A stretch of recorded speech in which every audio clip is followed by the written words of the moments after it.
that I wake up like regular, but I don't. I wake up just like I am now. I know it's hard to believe, but I wake up when I have the opportunity to do this type of work. I wake up just like that, right? So I'm excited to be able to share with you all today, and I'm going to cover a couple of different things. I'm going to cover, how do we transition from the institution and establish that strong relationship with our children so we can have the influence with our children so they do not end up where we just came back from. And then also the challenges that we may face and how to overcome those challenges, which is all important. A lot of times the reason why people lack motivation is because they lack direction. If you know the A, the B, the C, then you become motivated to get it done. But when you don't know the A, B, and C, then you're not so motivated to get it done. And a lot of fathers, they don't understand the A, B, the C of how to get it done. They don't know how to navigate the community. They don't know how to navigate those relationships. And because they don't know how to navigate those relationships or the community, they fail at it and then they succumb to recidivism.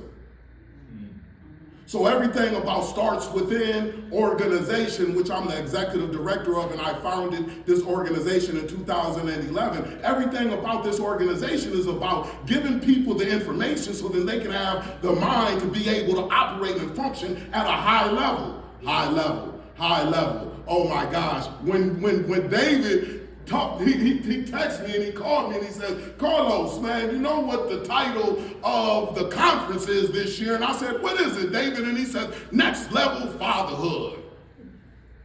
I said, next level? You talking my language, my brother. Because I want to function at the highest level in my fatherhood space. Because my children matter that much.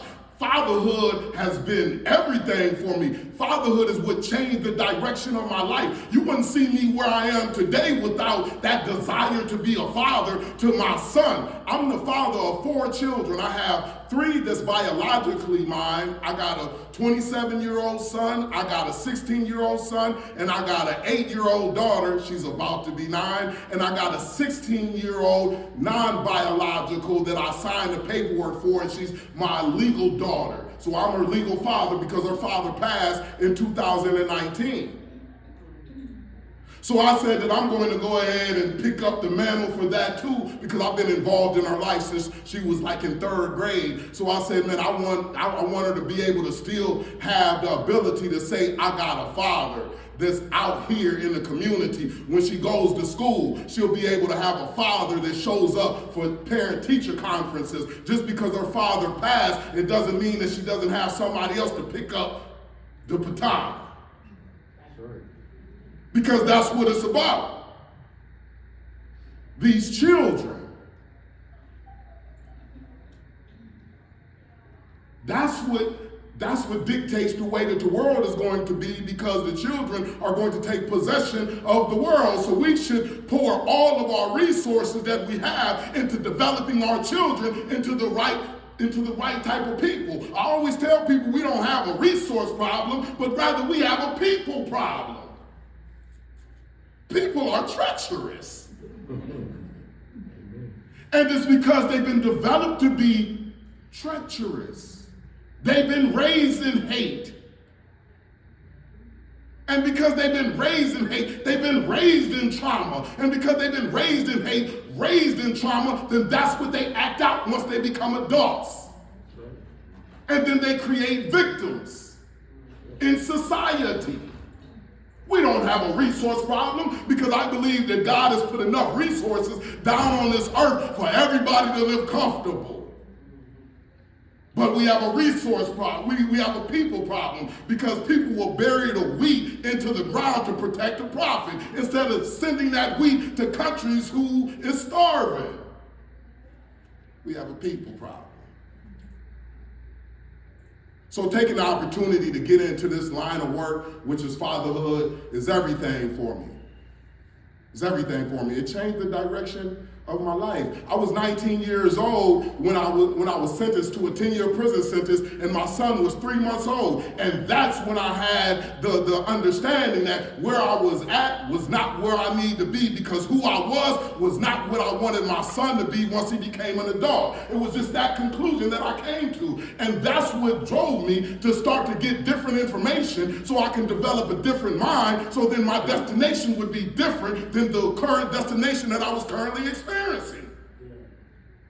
I said, there's no way that I'm going to be able to get to a different destination if I don't change my direction. And one word can change your direction. One experience can change your direction. It's no way that I can reach that destination that is desirable if I'm not pointed in that direction.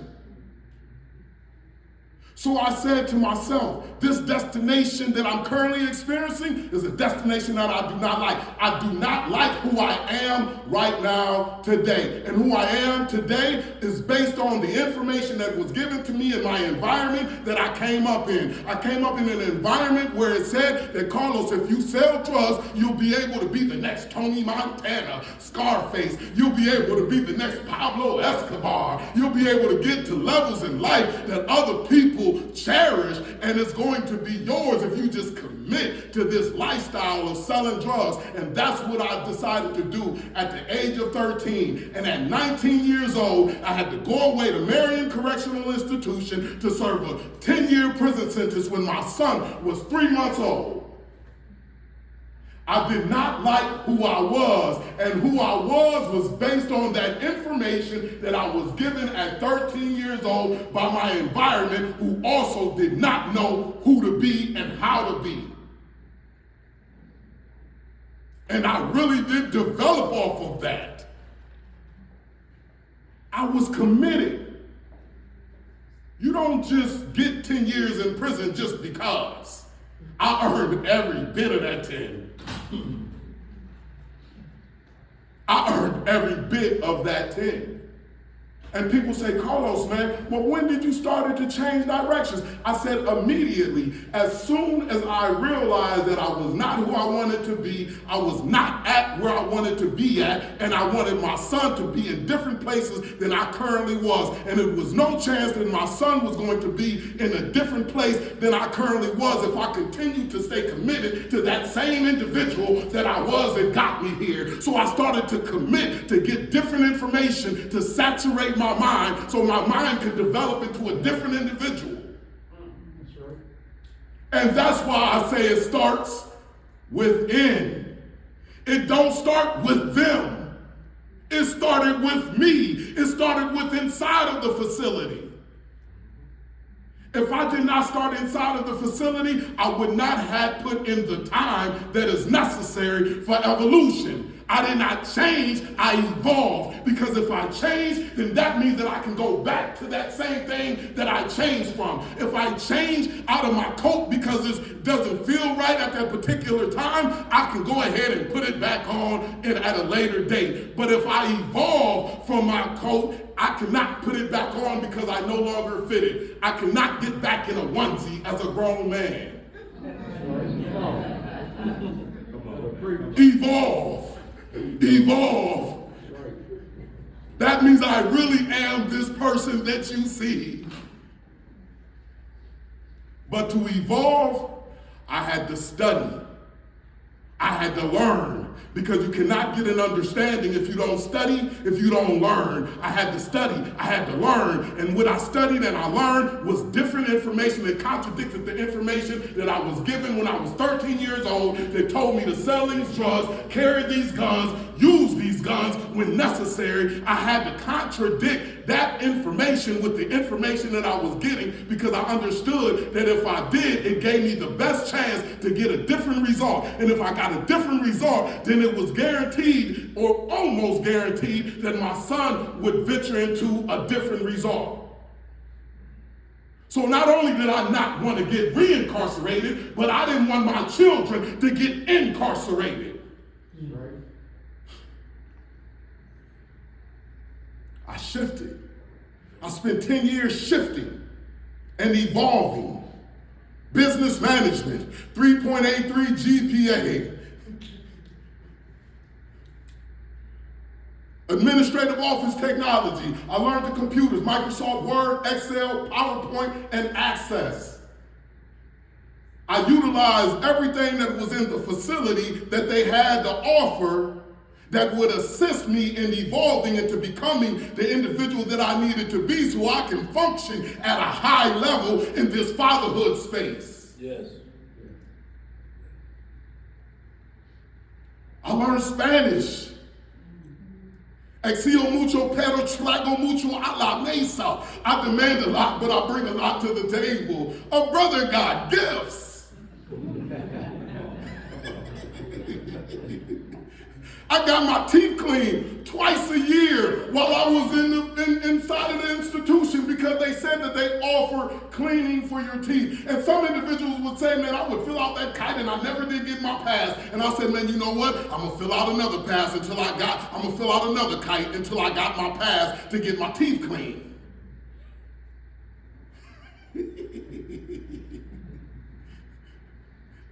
I took advantage of everything that they had to offer because I understood that I wanted to function at the highest level in my fatherhood. See, because before, my heart was there, but my mind wasn't. My mind was disconnected from my heart, and people would say, well, how was your mind disconnected from your heart? Well, because my heart was always there for my son. You should have seen when he was born. When he was born, I was proud to be a father. I was like, that's my son. That's little Los, and I'm out there on the block. I'm saying I'm going to get me an extra pack so I can hustle even harder, so I can provide him all of the things that will help him to become who he needs to be.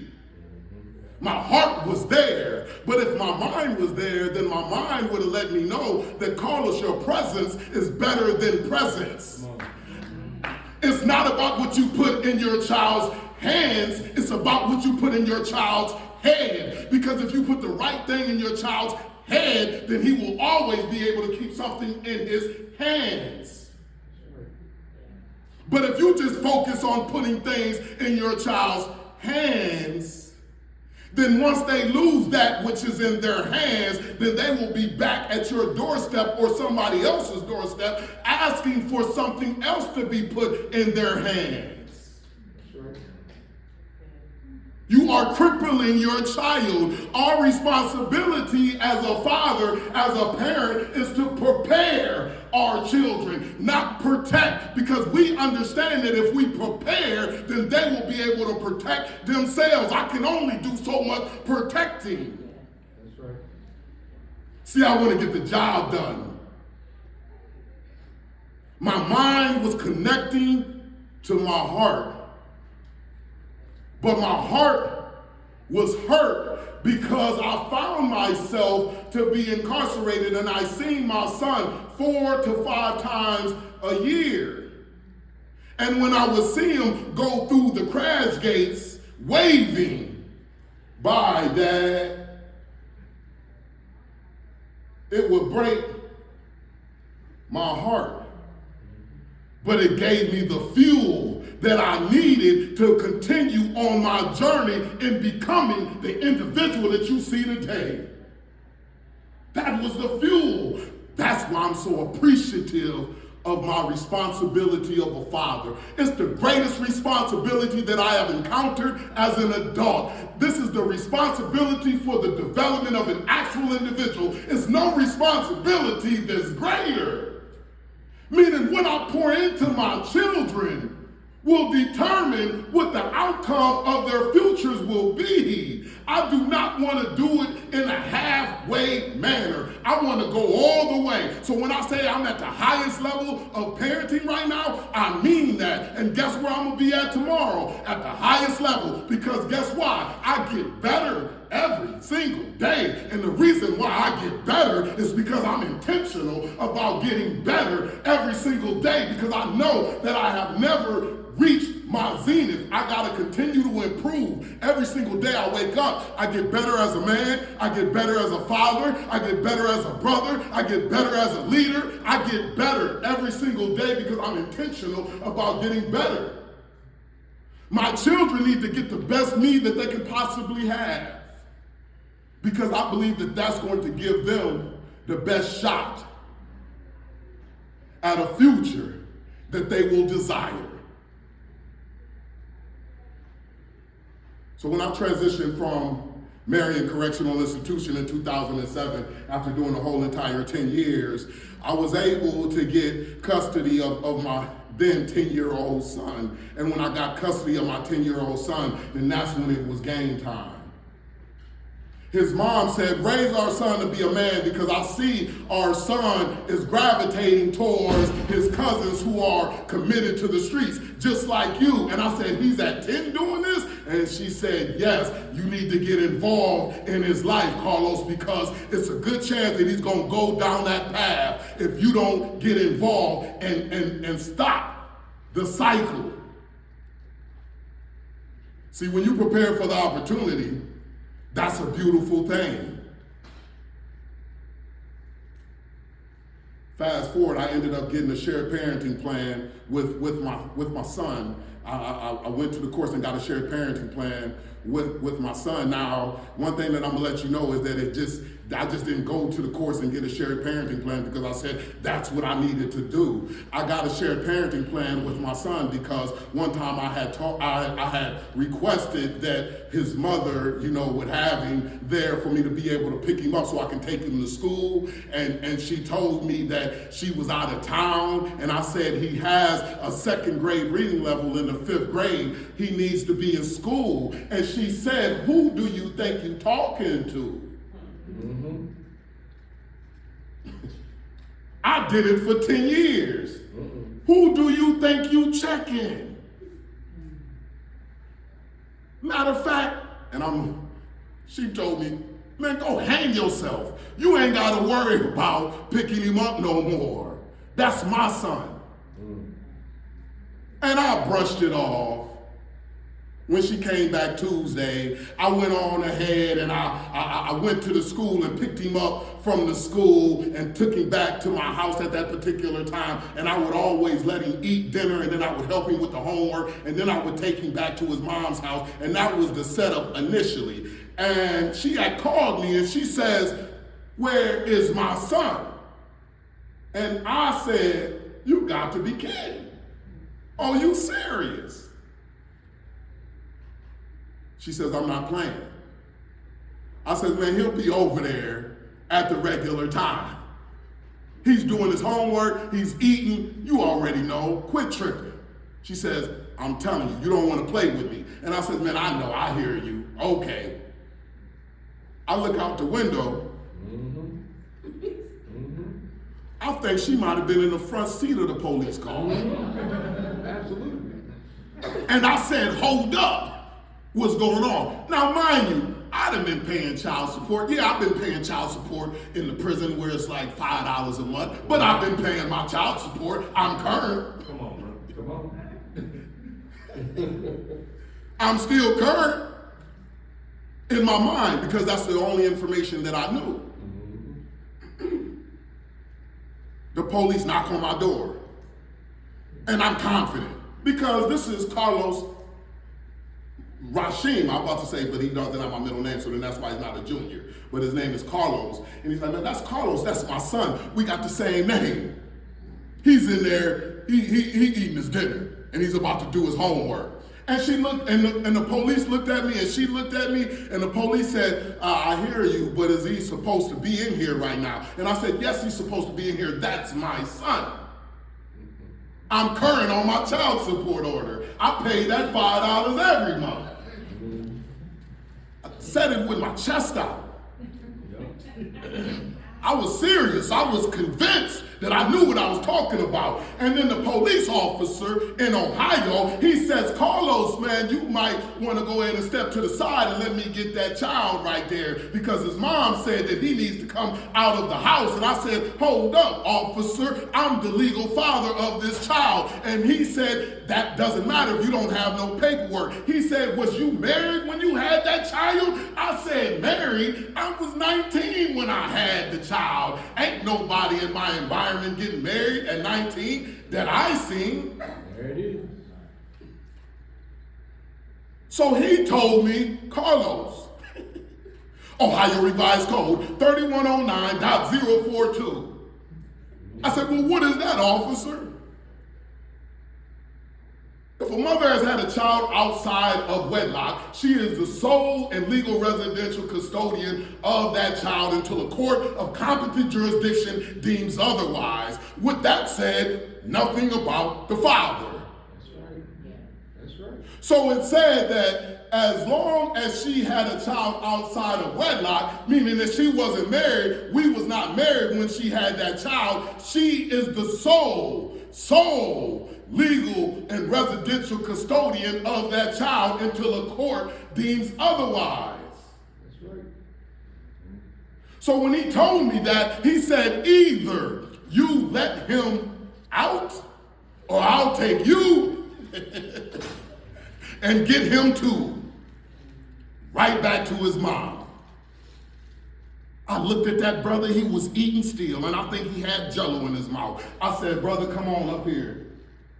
You need to get on up out of here, brother. He had one shoe on, one shoe off. I said, brother, you need to get up out of here. And he said, Dad, what's going on? I said, brother, I ain't going back to the joint for nobody. You got to get on up out of here.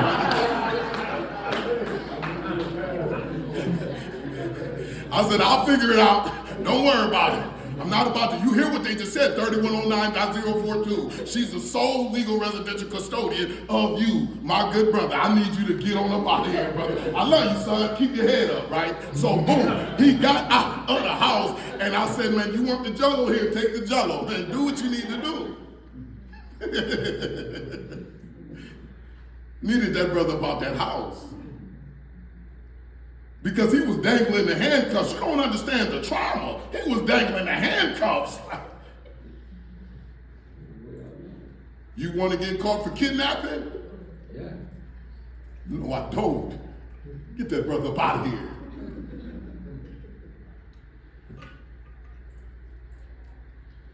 But the desire so strong that it just doesn't accept whatever it is given. If it doesn't match what you believe, then you will continue to put in the work until it is what you believe it needs to be. The desire drove me down to the courthouse the next day and went down there asking all kinds of questions. I need to file for full custody. How you do that? And that's when I got the information. It's going to be difficult for you to get full custody, brother. Need to be filing for a shared parenting plan, which gives you 50-50 say on what goes on with that child. That means that you have access to the school. That means that you have access to the dental. That means that she can't just pick up and leave because she found somebody in Chicago because you got a shared parenting plan with the address that says it's in this particular place. So then that means that before she would pick up and leave and take the child and say that somebody in Chicago is going to raise our child now, she cannot do that with a shared parenting plan in place. That gives me the legal teeth that I need to be able to be the father that I need to be. Shared parenting plan. And then I said, man, well, how do you file that shared parenting plan?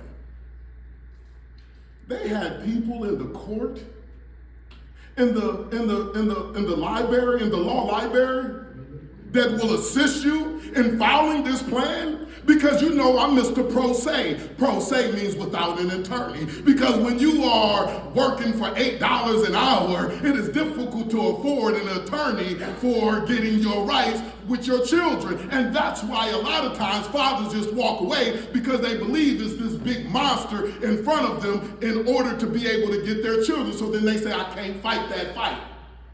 That's a Goliath.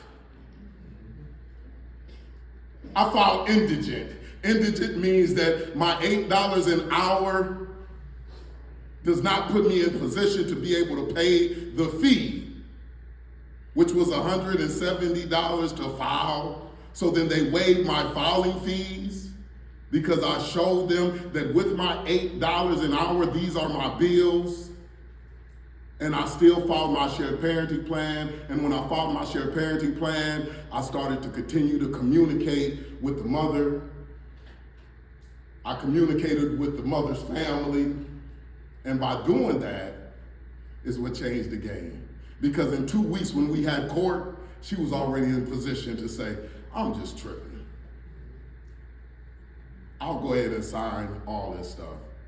You can have residential, he can go to school from your house. If you in a better school district than I am, you can go to school. But I had established a relationship, but I already had a relationship. We just had a bump in the road. And I'll cover more of that later on in the presentation, but that's how I was able to get my shared parenting plan. Now, the next two children, and then the one that's not biologically mine, I got paperwork on all of those children. I have 3 children's mothers. I have 3 children biological and one child that is not. I have paperwork on all of my children. That means I got a shared parenting plan on all of my children. I know that it's messy, but still, I'm involved in my children's lives. That's it. My 16-year-old, when me and my wife got a divorce in 2nd grade, I've had my son since 3rd grade. I'm full-time dad. My daughter, she's 8 years old. I alternate with her mother week on and week off. She gets her on the weekends. That means that I'm finding out on Google how to cook this and how to fry that, because it's my responsibility to make dinner. This is what fatherhood at the highest level is all about. I'm doing laundry. Yeah, that's it. I've taken on that responsibility. And by doing this, it has given me a very rich life. And when I say rich, I'm not talking about monetary. I'm talking about the texture of my life.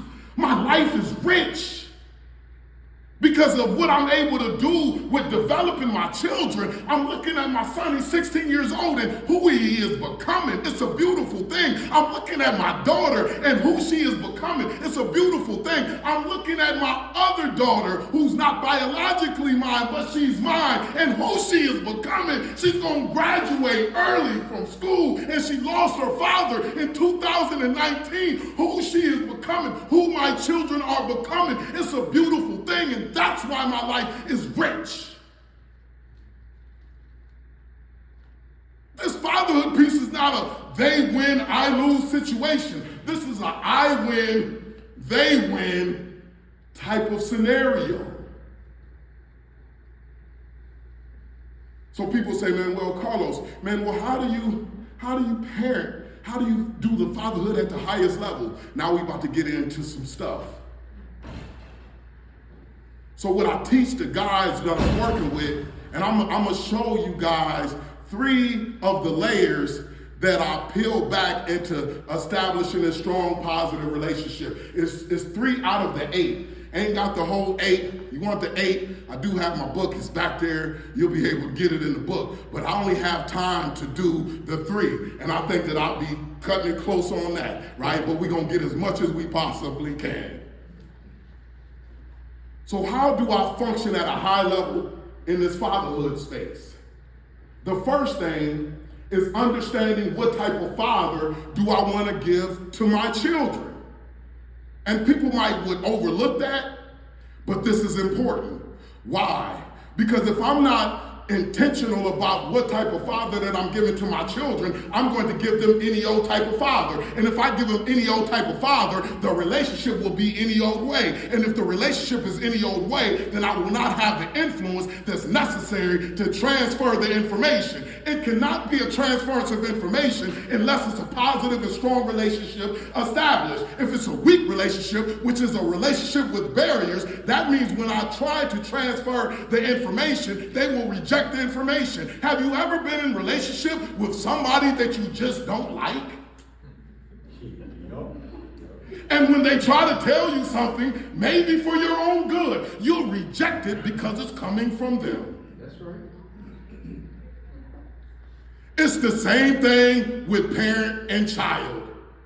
Just because the child has been born to you doesn't automatically give you that positive relationship. A positive relationship is something that you have to focus on. You have to be committed to that and developing that in order to get it. Because if you're not, then you will not have it. It will elude you. It will take everything in you to develop this strong positive relationship. And the reason why people don't have these strong positive relationships with their children is because they don't have the mind to develop that strong positive relationship. They don't understand how important that strong positive relationship is. So then that's why they don't commit to developing that strong positive relationship.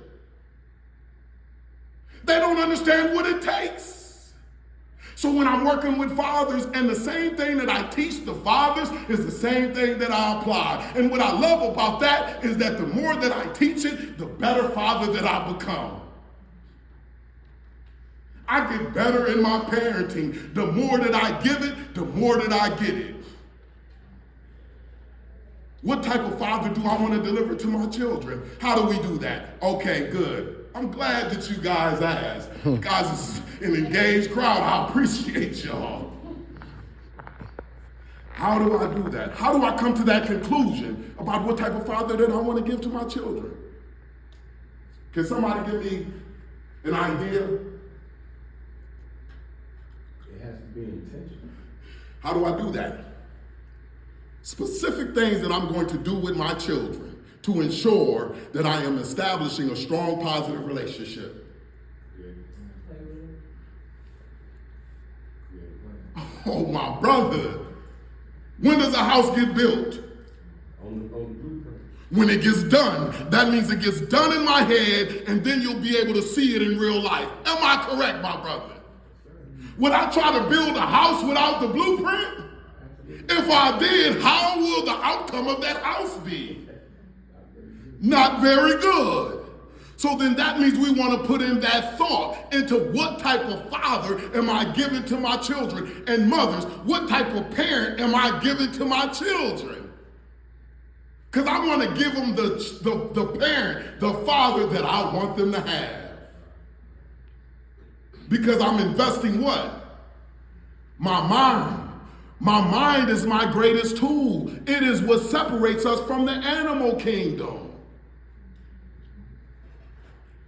When I invest my mind into my parenting, that helps me to establish that strong, positive relationship that will give me the influence that's necessary so I can transfer the information that they need so when they go at life, they'll be able to go at life at a high level once they become adults. So how do I establish that blueprint? Okay, cool. Y'all got me, right? I reflect on my childhood experiences and the way that my parents or my caregivers interacted with me that produced the positive feelings. What are those things that produce the positive feelings when my caregivers or parents interacted with me? And once I find those positive interactions that my caregivers or parents had with me that produced the positive feelings, if it ain't broke, then don't fix it. Only thing that I'm going to do is I'm going to duplicate that same interaction with my children because I know from my own experience that that produces the positive feeling. Positive feelings lead to a positive relationship. This is one step into becoming intentional and deliberate about what I'm doing in my parenting. And break it down a little bit further, it can be anything. It can be, man, your parent picked you up, your mom, your dad picked you up, or your grandparent, your grandmother, they picked you up, and then they took you to McDonald's after school and just got you an ice cream cone, and you felt good about that. So now when I'm a parent now and trying to figure out what type of father that I'm going to be, I'm just going to pick my child up after school and I'm just going to go to McDonald's and do the same exact thing. Because I know that it produced a positive feeling in me, I'm giving it every shot to produce a positive feeling inside of them from that interaction. Break it down a little bit more. How that goes, I can recall me, I grew up in a single parent household. My father raised me and my brother. My mother, she got caught up in the drug epidemic back in the 80s and she couldn't be there with me and my brother, but she's good now and she's there for our grandchildren. Beautiful story. But she was incarcerated too as well, and it's no wonder that me and my brother have both been incarcerated, because the chances of that child being incarcerated who has had an incarcerated parent is more likely than that child who has not had an incarcerated parent. And that's why it is so important for that person who is incarcerated to do everything in their power to not have the mind to get them incarcerated once they get released, because once they get released, they can give their children the mind not to get incarcerated. So then that's why I'm able to see my son now, 27 years old, married with children, without a mind to get incarcerated, who was a child who grew up with a father who did 10 years inside of prison. So not only did I defy the odds by not getting reincarcerated, because I've been home for 17 years now. I've eclipsed my 10-year prison sentence by 7 years. But my son never got incarcerated. And now my grandchildren, my son, he defied the odds too, because he didn't get incarcerated.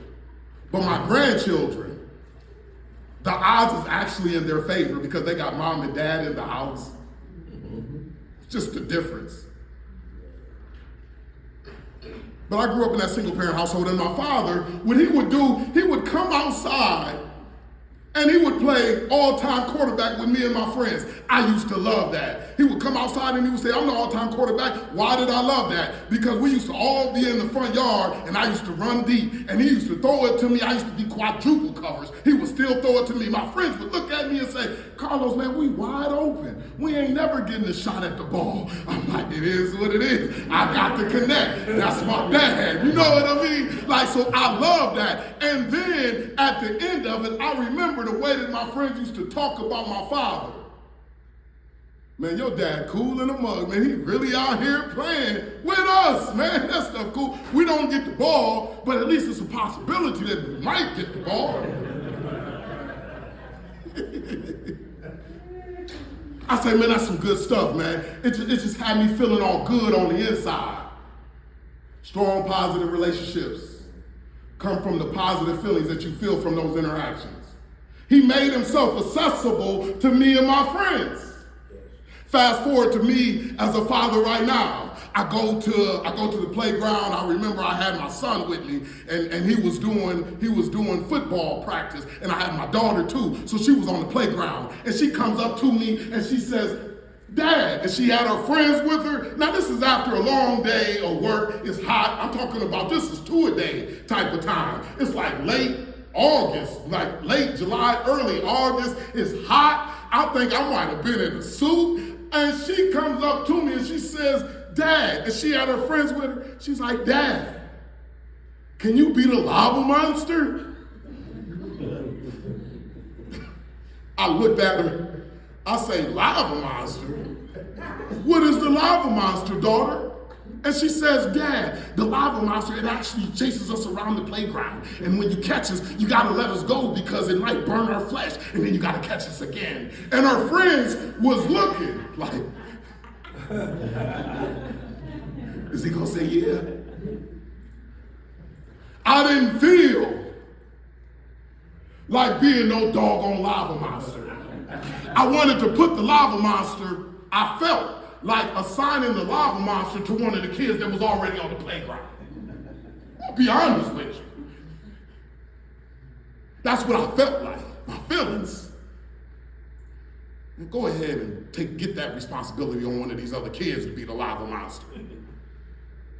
Brother, you tired and it's hot, and y'all see how I'm sweating. What you think is gonna happen on that playground under the sun? But it's not about how I feel, because I'm thinking about what type of father that I want to give to my children. When it's the opportunity to deliver that type of father, I capitalize on it because my mind is conditioned to identify the opportunity when it arises. So now I'm not going to miss that opportunity. Opportunity of a lifetime, join the lifetime of the opportunity. That means that the opportunities that come, and then they go. You just got to be prepared to be able to take advantage of the opportunity when they come. And the only way they can prepare you is if you have the mind to get it done. The only way that you're going to have the mind is if you condition it to do exactly what you need it to do. My mind is my ally. My mind will never be used as my enemy ever again. I need my mind to put the relationship together with my children that will produce the influence that I need so then they will be successful in this world.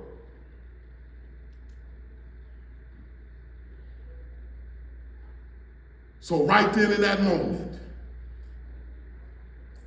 lava monster, I kid you not. I'm over this playground. I'm on the monkey bars. I'm really into it. Lava monster. I'm going up the slide, the opposite direction up. They trying to come down the slide. I got my hard bottoms on, coming up the slide. Lava monster. Throwing them up in the air, dropping them back down, letting them run off, and I'm still chasing them. Lava monster. I did it for like 15 minutes. Lava monstered out until I was sweating till it looked like I was just about to be liquid out there on the playground. This brother ain't even no solid form no more. This brother just sweated all the way into liquid. I played the lava monster, and I remember the look on my daughter's face when her friends were talking to her and saying, "Man, you think that can be my dad?"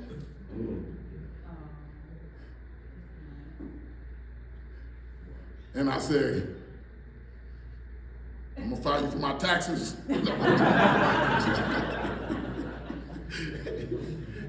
The look on her face, it looked like the look on my face when my friends was talking to me about my father being the all-time quarterback.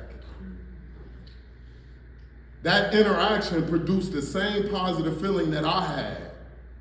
But the reason why I was able to produce and deliver is because my mind was conditioned to do that. So what I always tell fathers that I'm working with is not only just listen, but you learn. You listen with your heart. You learn to get an understanding. And when you get an understanding, now you can apply it. So now what I tell them is that repetition is the mother of learning. So now what you do is you go back to your cell, you go back to your bed area, and you write down all of the positive interactions that you had when you were a child. Write them down on a piece of paper, and then go ahead and talk about those positive interactions with somebody on the phone. This is the type of father that I'm gonna give to my child. I'm gonna be that type of father that's accessible to my children. I'm gonna be that type of father that stops at McDonald's out the blue and get them ice cream. I'm gonna be that type of father that shows up to their dance recitals. I'm gonna be this type of father. Because now when you start to make a plan on the type of father that you're gonna deliver to your children and you are specific, now it increases your chances in getting it done, and it's going to reflect in the actual relationship. This is fatherhood on steroids. So just like we look at the positive, now what we must do, we must identify and resist the negative. Because if you do not identify and resist the negative, you will be giving your children that same poison that you got when you was a child that produced the negative feelings from that interaction because you are on autopilot. It's embedded into your subconscious. You're not thinking about it. So when you were screamed and yelled at, when you was a child, when you did something wrong, when your children do something wrong, because it's embedded inside of your subconscious, you will do the same exact thing to your children when they do something wrong. And guess what it's going to do? It's going to produce that same negative feeling that you had when you was a child. That's right. And this will weaken the relationship. Yes. People tell me all the time, I used to go to the football game or the basketball game and I would look in the audience and it was nobody there. I felt as if nobody cared about what I was doing. And I said, brother, Do you realize the way that you live your life, you are giving your children the same exact results that you got when you was a child? And then they say, wow, by me doing the things that I was doing, it landed me inside a prison. It put me in a position to where I can't show up to the football games. I can't show up to the basketball games because I'm not in position to be able to do that. The reason that I gave my son a father who was doing 10 years is because I wasn't thinking about what I was doing. If I would have been thinking about what I was doing, then I would have said, ain't no way I can sell dope. Because if I sell dope, then that's going to put me in a position that's going to separate me from my son. It ain't no way I can carry these guns, because if I carry these guns, it's going to put me in a position that's going to separate me from my son. And my main objective is to make sure that I'm in the presence of my son. I want to be able to pour all that I have into my son, and I cannot do that if I'm stuck in the prison. That's right. Yes, sir. That's right. But because I wasn't thinking about it, I gave him a father that I didn't want him to have.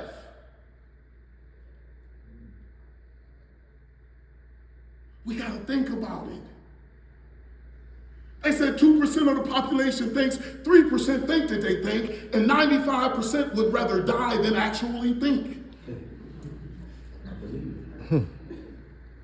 That's how we end up where we at. Fist in the air, everybody. All right, put your fist on your chin.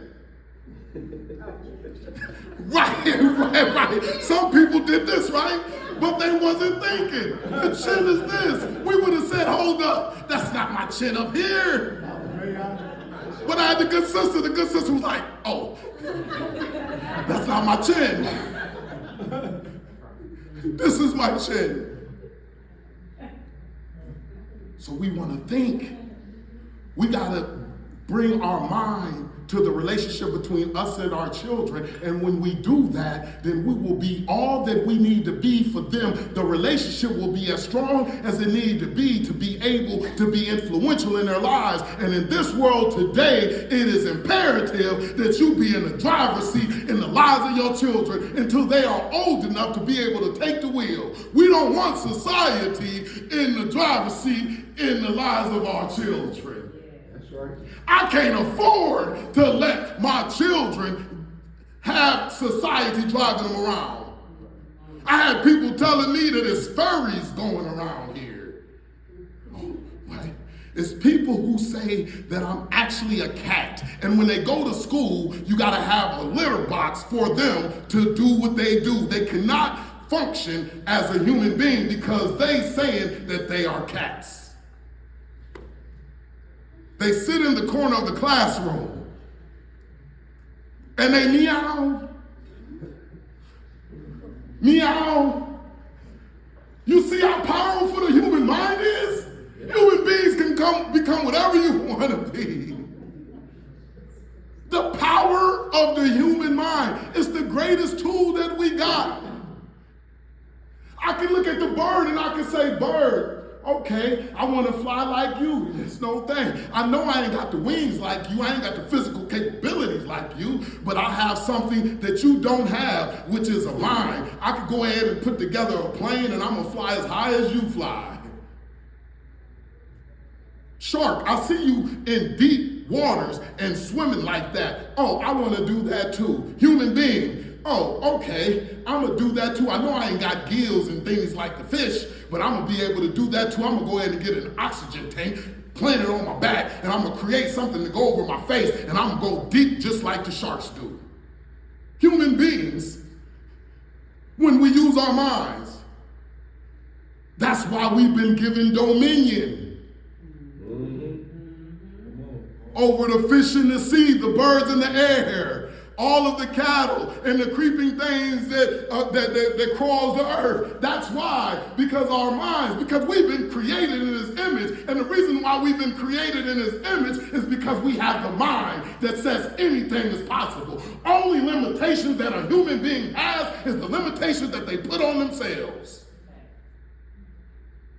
So when people say, Carlos, man, I can't be that father that I need to be to my child, that's a limitation that you put on yourself. Because you have a mind to be able to get it done, good brother. It's just about applying it to whatever situation so it can be what you need it to be. Understand what type of father you want to be to your children so you can be confident that they're getting the father that you want them to have. And that's the first space that you need to go into to establish that strong, positive relationship with your children. Strong relationships is paradise. Weak relationships are hell. You can't get nothing done with a weak relationship, but all things are possible with a strong relationship. But a strong relationship is reserved for those who are focused and committed into developing it. So in closing, I had more stuff, but maybe Tyler will invite me back next. I know, good brother, I know where I'm at. Maybe he'll invite me back to continue to peel back the layers. But in closing, we want to make sure that our children is getting the best us that they can possibly get. That's right. Because it's no greater investment that you can make than the investment into an actual individual. Not only the people in the community, not only the fathers, but also the people inside of your household, your children, the people that were born to you. And it doesn't matter what you've done. This is the beautiful thing about being a father. It doesn't matter what you've done. You still have something to offer your children. I don't just speak just to speak because I got lips. This is what I mean by that. All of the things that have to happen for conception to take place, everything has to be in alignment. How do I know that? Well, scientifically proven. A lot of things have to happen for somebody to be conceived. I got a guy, my friend, he couldn't have his child until him and his wife were trying to have children all the way up until they was 40-something years old. And then they finally was able to have a child. They went to fertility doctors and everything else trying to make it happen. So I know that it's something to it. So that's what I always say. Everybody who is here on this earth is supposed to be here. That means that my child was supposed to be born to me. What's your name, brother? Kenny. Kenny? Right. So Charisma, Lil Carlos, Deshaun, they were not supposed to be born to you, brother. Because if they were, then they would have been born to you. That means they were supposed to be born to me. That means they were supposed to be born to their mother.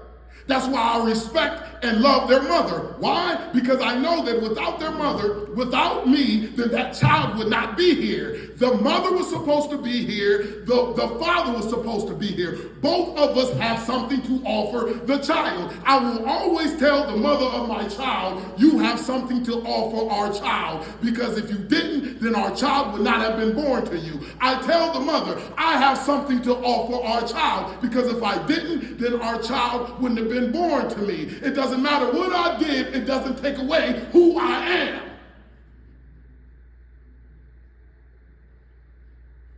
It doesn't take away.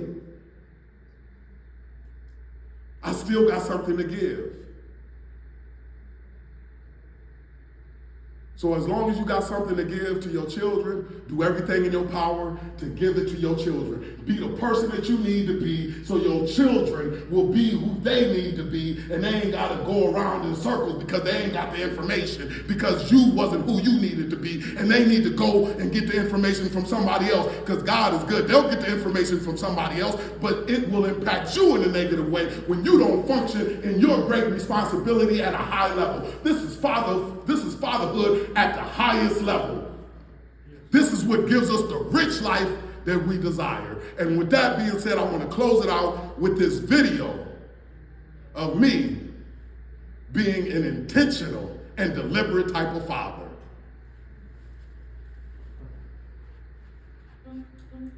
So sometimes you gotta be the chauffeur for homecoming. This is the 16-year-old that I became the legal father for.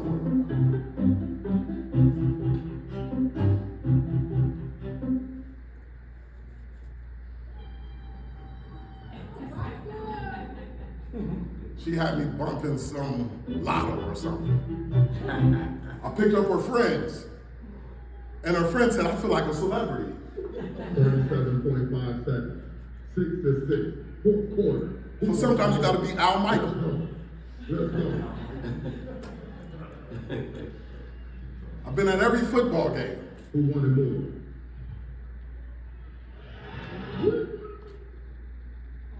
This is my daughter. I'm trying to get her to brush her teeth in the morning for school.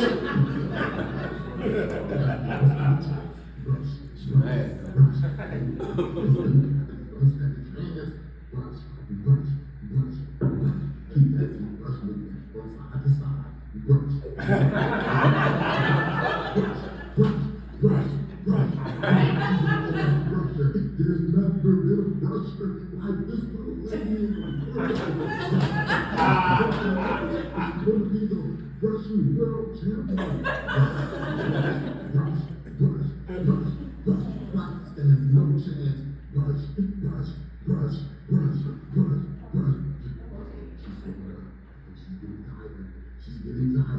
She's getting tired. Oh my God. Oh, she's picking it back up. She's done for her second day. I can't believe it. We've never seen a performance like this ever.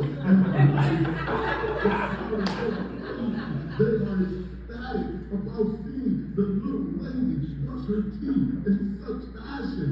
Wow.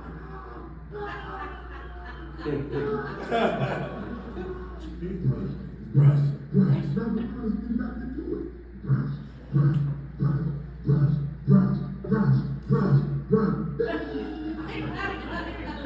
The brushing world champion, she actually was able to brush her teeth in under 3 minutes and 2 minutes. She was able to get her teeth brushed. This is the brushing world champion. There has not been a brusher like this one ever in the world. I can't believe it. I've been able to come in contact. Take a picture. Take a photo. Yeah, I always knew that she was going to be the brushing world champion. I've seen her for a while now. I just needed the world to know. Now the world knows what I always knew. She's the brushing world champion. No champion is going to be greater than the brushing world champion ever. You got anything to say?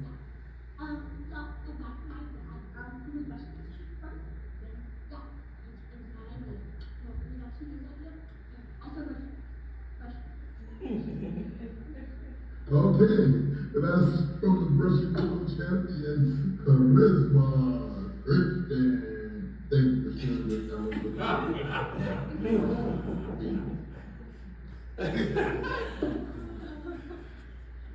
Fatherhood at the highest level. Get a brushing world champion a round of applause.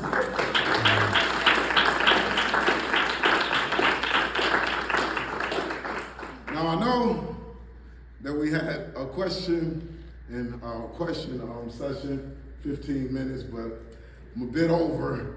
But I'm here for whatever.